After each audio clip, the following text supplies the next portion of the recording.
What up? Hanukkah started this week. Oh, yeah? Yeah.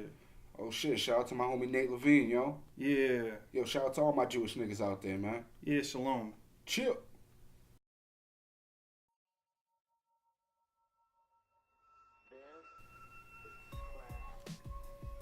Hi. I'm Chris. That's Crack. Hey, yo. And this is another episode of 4 minute and 20 second film reviews. What do we watch? Yo, this week we watched Men Behind the Sun, directed by T.F. Mao. Yeah.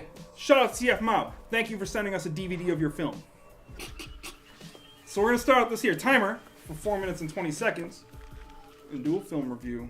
Bong. What was it about? So this film right here, it's a Chinese flick from the 80s. It takes place in World War II, during the end of World War II, and it kind of documents kind of like a lot of the shit that the Japanese army was doing, and more specifically this unit 731. It's a unit of soldiers, a youth group, which is kind of remind me of like JROTC. They were like teenage soldiers and shit. Yeah, or like Hitler Youth. Yeah, some crazy shit, yo. You know? And they had this biologist named Ishii. This motherfucker's crazy. He's doing all these crazy experiments on motherfuckers, yo.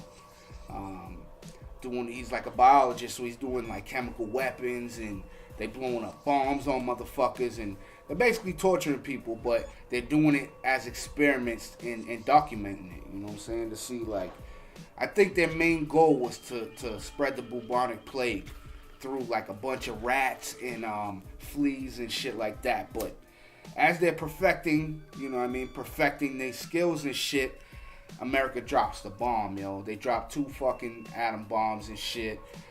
Hiroshima, Nagasaki, and then they're like, these motherfuckers are like, oh shit, we gotta clean this up because the war's over, America's coming in. So they gas a bunch of people, kill mad motherfuckers, get rid of a bunch of evidence, burn buildings down and shit, but Ishii still gets snatched up by America. Yeah. Oh yeah? Yeah. What'd you like about it? Alright. First and foremost, it's a true story.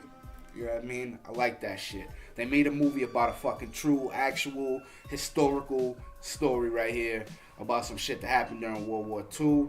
Some shit that I wasn't really hip to either. I like the fact that they ended the movie by mentioning that America took this dude and gave him his, you know, granted him immunity in order for him to share his information with the Americans. That shit was fucked up. And that's just some American ass shit I would expect to, you know, to hear about our government back in the day, because that's just what it is. I like a lot of the torture scenes were really ill. They had this one dude had his arms in a freezer at like a negative 150 degrees, you know what I'm saying, for like a day, 24 hours, pulled him out, smashed his hands, you know what I mean, into pieces. Had this girl outside pouring water on her arms and shit on this lady's arms, until it kept freezing. It's like under 0 degrees, you know what I mean? Letting it freeze, like chipping the ice, putting more water on it, and then they brought her inside, put her in fucking boiling water, and then fucking peeled her skin off her fucking hands. Just skeleton hands and shit, like Skeleton hands. Yeah, Skeletor. You know what I mean? It's a real crazy, you know, the torture and the, you know, the death scenes. You know, the scene where the kid, one of the youth was running away and he gets caught up in the fence and catches on fire and shit. Yeah, dude, a bunch of them. They put this lady in. It was crazy. A little bit of it went too far, but you know, it was good to see the reality of it. You know. What didn't you like about it? I didn't like. They did go too far. So that's my only dislikes in the movie. Oh. Yeah, especially they had this woman carrying a baby. This dude takes the baby and puts it and buries it in the snow. That shit was hard to watch, but it probably happened in real life, and it was good, you know, that, you know, they included it. So I get that. Also, they had this boy. He was like an 8-year-old kid throughout the movie, and he was like playing with the soldiers at one point and shit. This motherfucker, they take him in and they cut him open. They show his naked body and they cut him open and harvest his organs. That shit was too far. But out of a possible 3.5, despite those few things I didn't like, I'm gonna give it this joint a 2.5. It was dope. It was ill knowing that it was real shit, and I think everybody should see it, yo. What? Yeah. So that was Men Behind the Sun. I don't know if there's a current DVD in America for it, but I mean the VHS is kind of like you can come up on it if you try. Word. I'm sure you can find some other way to watch it if you try hard enough. But yeah, it's a classic and it's really worth checking out, and it kind of hips you to a lot of how shitty World War II was beyond what you really know. Shit kind of let me know a lot too, yo. Word. Yeah, so I like it. You should check it out. Definitely. But anyway. Word.